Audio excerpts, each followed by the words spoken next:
What if I tell you, you don't need tools or scripts, you don't even need to install anything to hack a website, you just need a browser? Sounds fake, right? Let's test it. And this video is only for educational purposes. Before we start, stay till the end, because the things I'll show you are something most beginners completely overlook, and it's usually the first real bug people find. I'll also show you what you can do using just a browser, and what you cannot, so without wasting your time, let's start. Let's start with XSS. If a website reflects your input anywhere, you can test XSS directly from the browser. If your input comes back, you can test basic payloads right away. If the text you inject is stored and shows up later for other users, that's game over. You can totally take over the site by its looks.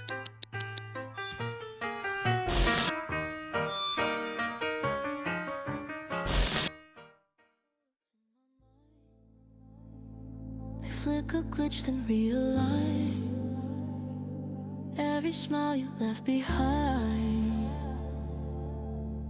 Cut sharper every time I breathe, but it won't stay. Your shadow slips away. I hold it like it's safe, but it's breaking anyway. Running in a circle, never reaching you. Every trace is fragile, every sound is proof. I'm lost inside a memory. It plays but won't say.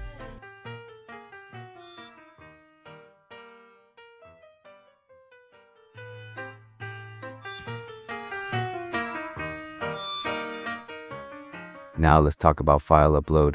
If a website lets users upload files, profile pictures, documents, resumes, you already have an attack surface. And again, you don't need tools for this.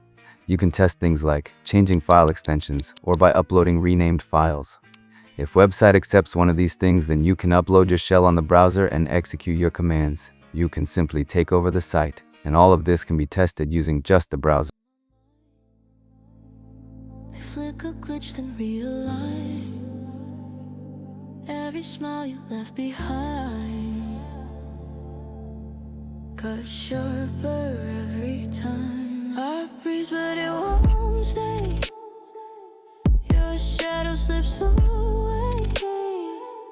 I hold it like it's safe, but it's breaking anyway.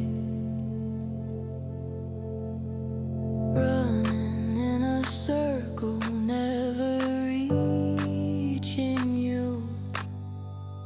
Every trace is fragile, every sound. Even though it's just a browser, extensions help a lot. You can use browser extensions to speed things up and make testing easier. These don't replace tools, but they increase your efficiency. I'll make a separate video covering useful browser extensions in detail. But now, here's the limit. And this is where a lot of people get false confidence. You cannot properly test things like automation, heavy bugs, advanced logic issues, or race conditions using only a browser. Browsers don't let you easily replay, modify, or automate requests. That's exactly why tools like Burp Suite exist. I hope this video changed your thoughts. That's all for today. I'll see you in the next video.